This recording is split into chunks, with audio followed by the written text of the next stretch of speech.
ಕಾವೇರಿ ನೀರು ನಿರ್ವಹಣಾ ಮಂಡಳಿ ಆದೇಶವನ್ನು ಏನು ಕಾವೇರಿ 12 ಕ್ಯೂಸೆಕ್ ನೀರನ್ನು 13ನೇ ತಾರೀಕಿಂದ 31ರವರೆಗೆ ಬಿಡಬೇಕು ಅಂತೇಳಿ ಆದೇಶ ಮಾಡಿದೆ.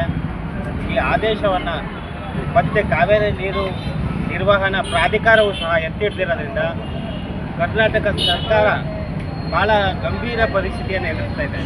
ಯಾಕಂದರೆ ಈಗ ಆಲ್ರೆಡಿ ನಾವು ಮಳೆ ಅಭಾವದಿಂದ ಇರ್ತಕ್ಕಂಥ ಒಂದು ಕರ್ನಾಟಕ ಜನತೆ ಈಗಾಗಲೇ ನಮ್ಮ ರೈತರಿಗೆ ನೀರಿನ ಸಮಸ್ಯೆ ಎದುರಾಗಿದೆ. ಮತ್ತು ಈಗಾಗಲೇ 75,000 ಕ್ಯೂಸೆಕ್ ನೀರು ಬರ್ತಾ ಇದ್ದದ್ದು 21,000 ಕ್ಯೂಸೆಕ್ಕಿಗೆ ಕಾವೇರಿ ನೀರು ಬರ್ತಾ ಇದೆ. ಹಾಗಾಗಿ ನಾವು ಪ್ರತಿದಿನ 12,000 ಕ್ಯೂಸೆಕ್ ನೀರನ್ನು ಬಿಡಿ ಅಂತೇಳಿ ಆದೇಶವನ್ನು ಎತ್ತಿಡಿದೆ. ಆ ಆದೇಶವನ್ನು ಪಾಲನೆ ಮಾಡಲಿಕ್ಕೆ ಕಷ್ಟ ಆಗುತ್ತೆ.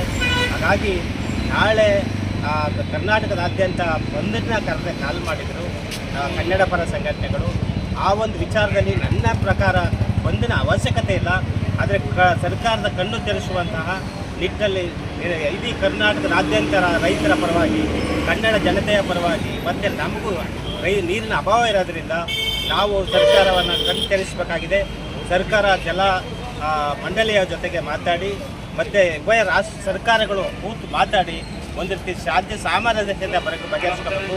ಕಾವೇರಿ ಇಶ್ಯೂ ನಿರಂತರವಾಗಿ ಏನು ಸಮಸ್ಯೆ ಗೊಂದಲ ಇದೆ ಇದನ್ನು ನಮ್ಮ ನೀರಿನ ಮಟ್ಟವನ್ನು ಪರಿಗಣಿಸಿ ಮತ್ತು ನಮಗೆ ಈಗ ಆಲ್ರೆಡಿ ಏನು ಇರಬೇಕಾಗಿತ್ತು ಆ ನೀರಿನ ಪ್ರಮಾಣ ಇಲ್ಲದೇ ಇರೋದ್ರಿಂದ ನಾವು ಕರ್ನಾಟಕ ಅಷ್ಟು ನೀರನ್ನ ಬಿಡಲಿಕ್ಕಾಗಲ್ಲ.